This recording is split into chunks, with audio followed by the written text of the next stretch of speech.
So I've seen the premiere of Stranger Things 5. I need your thoughts down below, and we'll be back in a few hours with the big review. But right now, let's talk about this opening episode and how Holly has become a focal point of the show. That was kind of unexpected, and not to skip too far to the end, and by the way, there will be spoilers in this video, but they're going after her towards the end, and a nice little cliffhanger. I have a strong feeling either mommy or daddy are going to die. Something bad's going to happen to someone in this family, maybe multiple victims. But we're catching back up with our characters across the board. You've got Robin and Steve at the radio station. She's running down everything that's happened, the quarantine and the daily checks, and a very eerily familiar situation they're in, but obviously with that big cliffhanger at the end of last season, they're setting some cool things up there. Then we go into Hawkins High, and we're catching up with Dustin in the Hellfire shirt, and the entire crew stepping up to defend him, even though he's kind of asking for trouble there. Luke is standing up for him in a big way, but really Mike kind of taking that role that we knew from him in the first few seasons. I like what we're doing with Mike this season. I'm excited to see that trajectory.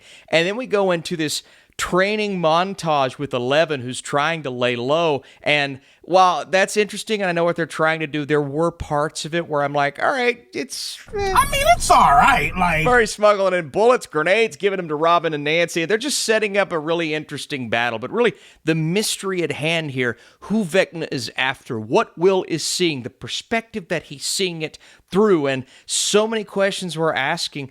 It does kind of feel like they're retreading familiar beats in this opening episode, especially after the finale of last season. I was hoping to be a little more intimate this time around, and we are thrown, into the fire. The pacing's rampant. We're really picking up, and we're thrown into battle, and they're doing a lot of things over here, while a couple of characters are over here, but in reality, we're kind of focused on where Vecna is going next, and most importantly, who he's going after, which they're setting up early in the episode. I really hope the familiarity and retreading old beats doesn't get in the way of what I love so much about this show, and I felt that more than I wanted to in this opening episode, so I definitely had my issues, but it's a nice starting point, a basis for hopefully the best season yet. We'll see. I hope so. okay.